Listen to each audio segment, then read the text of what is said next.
You have a clip of your first major motion picture with you as the star, Cabin Boy. Cabin Boy. It's a clip of the film. Let's take a look at this.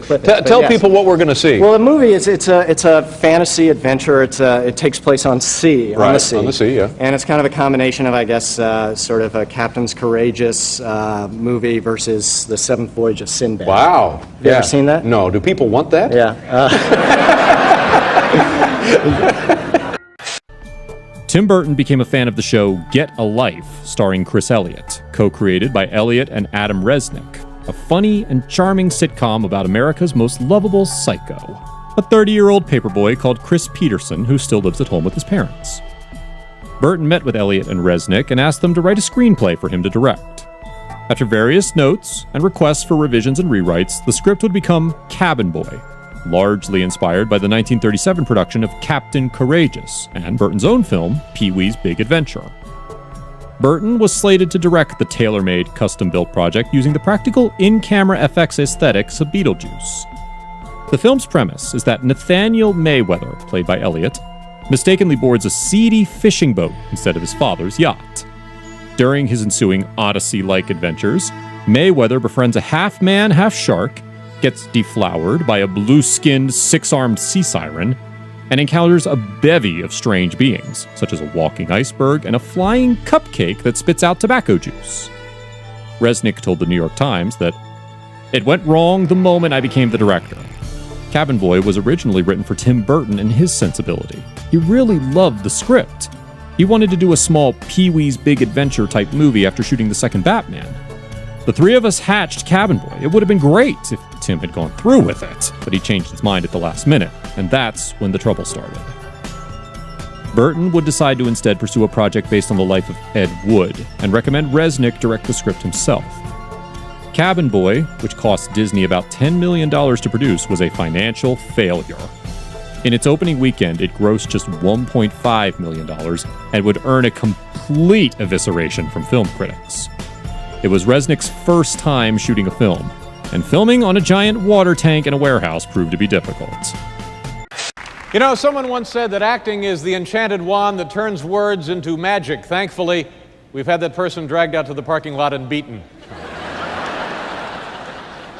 I'm talking about words like, "I could have been a contender," "Here's looking at you, kid," "Life is like a box of chocolates," all shining examples of how a few simple words become cinematic legend. Last year, as the global film community knows, I made my big screen debut in a little something called Cabin Boy. And I, too, was lucky enough to turn words into magic.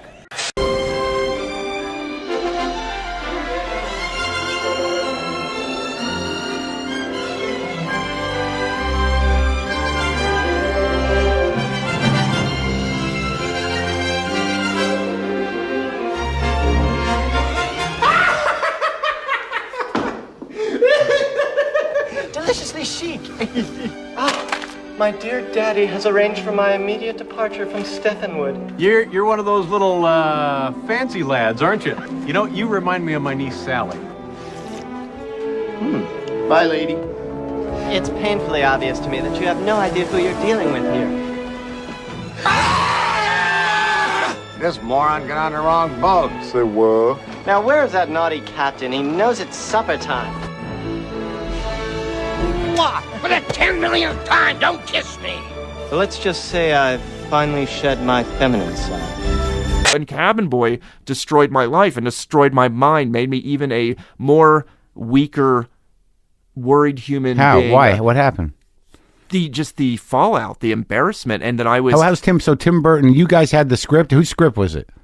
Tim wanted to do like a Pee-wee's Big Adventure thing again, because Okay. he was doing the big movies, and so he thought he wanted one with Chris. Chris, yeah. And then Tim was going to direct it, and I thought, well, this will be good for me. I have my name on a script that Tim Burton's going to direct, and he directs stuff that this will make it easier for me, even though I don't want to do necessarily big Hollywood movies. Yeah. I want to do cool movies. Yeah. That was my thing, Yeah. whether I could pull it off or not, I don't know. But so when Tim dropped out, they said, "Adam, you should direct it." And I was like, well, I've never really, I directed and did things on little segments and shit, but Yeah. they all convince you and you're aging, no, you'll have help with that.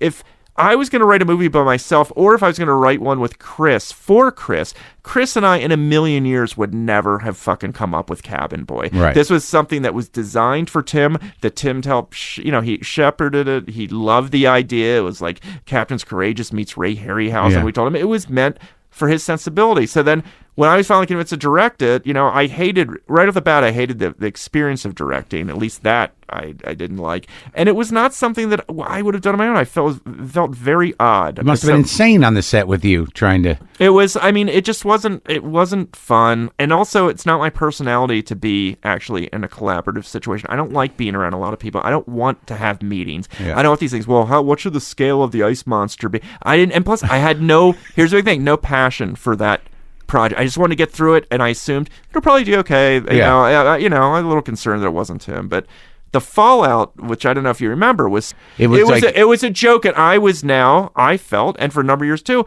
that I was perceived as a hack. And I'm thinking, something. It's not like I have a big ego, but I'm not a fucking hack. I'm a snob, and I'm actually a pretty good writer who now cannot get a job because of that. And I am seen as someone that wrote the hackiest, shittiest, worst. Pauly Shore, it might as well be an Orson Welles movie compared to Cabin Boy. Cabin Boy for a while was like the word for a shitty movie. It would be compared to, I would see it in articles. Hard, real press of people. It pissed them off, and there was anger, and it was on Cabin Boy. You could not escape some mention of Cabin Boy. I remember there was an article, and I think it was the LA Times, the New York Times, about the Laserdisc craze. And the article was about all these director, and I'm reading it, and I'm thinking, there's an interesting article about Laserdisc. They're talking about all these director cuts. Now Aliens 2, James Cameron is adding extra footage. Is this really, the idea of a director's cut? It was questioning whether that's a good idea. The movie should be the movie. I'm reading it, enjoying it, minding my own business. The last line is, so what's in store for us in the future? A director's cut of Cabin Boy? Question mark.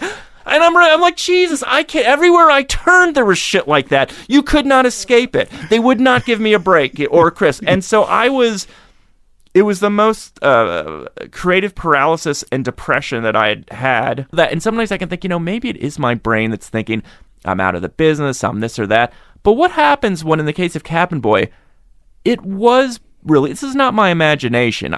No one did want to hear from me. When you watch Cabin Boy nowadays, it's easy to see how the film started off life as a Tim Burton project. Had he made the movie as planned, it would have slotted very well into his filmography at this point. But Burton's dropping out, and Elliott and Resnick's decision to carry on regardless sadly had a negative impact on both their careers. This idea came about because Tim Burton called us out of the blue. We were doing Get a Life, and he called and wanted to talk about maybe doing a kind of a Pee-wee's Big Adventure for the 90s. And I guess... but not with Pee-wee. But not with Pee-wee. I had seen Captain's Courageous a couple of nights before, and Adam had written a really funny episode of Get a Life where I become enamored with some construction workers, and the good thing about that was it was only 22 minutes long. Right. So and so I guess we sort of thought, okay, what if we put me with a bunch of sailors that are like that? But with Tim Burton, we also added in these creatures because we thought, well, that's what Tim Burton likes. we were making it for Tim. This is the thing. We thought he was our ticket to things beyond Cabin Boy, so it was all about what he wanted and what we thought he would like. Well, yeah, I mean, I don't think we certainly would not put in, Sharky and Chalky and Callie and... Which I think when Tim saw that was probably thinking, what the fuck is this? Right. We were totally wrong. This is our version of what we thought Tim would like. Yeah, that he'd love a flying cupcake. Yeah, we were like, we'll show him what imagination is. So initially you're talking to Tim Burton about this huge, it was going to be a huge scope to what it was? No. I think he was doing the second Batman movie, and he was like, I think it was just on this big refrigerated set with live penguins, and you could see your breath. Although if you go see that movie, you don't see anyone's breath, so they refrigerated it for nothing. But that's what we know that it's true. And so I think he was at this thing, and I want to go back to doing something small. That was my first movie, Pee-wee's Big Adventure, and so he was waxing nostalgic about that, but then he changed his mind later. So it was never really it would have been much more, if he had made Cabin Boy, if he had directed it, I'm sure it would have been a much more expensive movie, but Well, the budget, the budget was going to be pretty high, I think, for it, because it was going to have special effects in it. Yeah, I mean, probably Beetlejuice high, which is still, pretty, yeah, but not Batman high, right? Right. So then he bounces out to go do what, Ed Wood? Yeah. Okay. Yeah, it might have even been before. I forget. It was really out of the blue. When he read the script, he was still on board. He was, he wanted to do it for a short period of time, and then I don't know why. Actually, I don't know why. I don't know why it happened. I don't know either. And I remember talking to him about other things, like he wanted to do some space show. And I remember meeting him in his hotel in New York, and he was like drawing, what he wanted the aliens to look like in the space show, TV show. And I went out to lunch with him, and then it wasn't long after that meeting that he backed out of doing Cabin Boy. I must have said something. Yeah, I don't know if that was connected. Yeah, it was just just weird, surreal, bad life. The whole thing came together in such an odd way. That's we've said this a lot. Chris and I were minding our own business doing Get a Life. The phone rings for Chris and his agent saying, "Hey, Tim Burton, he likes Get a Life, but he likes you. He's a fan of yours. I'd love to meet you." And Chris, my best friend still, just said, "Adam, would you want to come with me? Let's go talk to Tim Burton. Let's see what this is all about." And that was the beginning of the end. So after Cabin Boy came out and it got panned sort of universally, and you got nominated for a Razzie Award, and it definitely had its audience of boys like me at that age who absolutely loved the movie. What was that like for you? That's your first big movie that you're on top of, and well, my career came to a screeching halt after Cabin Boy. Yeah, I mean, it was Adam Resnick who wrote it and directed it. It was my good friend, and we've worked together since Letterman. For both of us, it was like a traumatic experience, and I think we were really naive. I don't think we understood that. This movie didn't hit it out of the ballpark, but we'll do another movie, and that'll be better. That's the way I thought. I had no idea that if your first movie doesn't work, they don't give you a second chance to do it. So, I was kind of shocked that, you're kidding me, just because of that, I can't do another movie? So you're taking meetings after that. You're talking to your agent. What is he telling you? What is he telling you?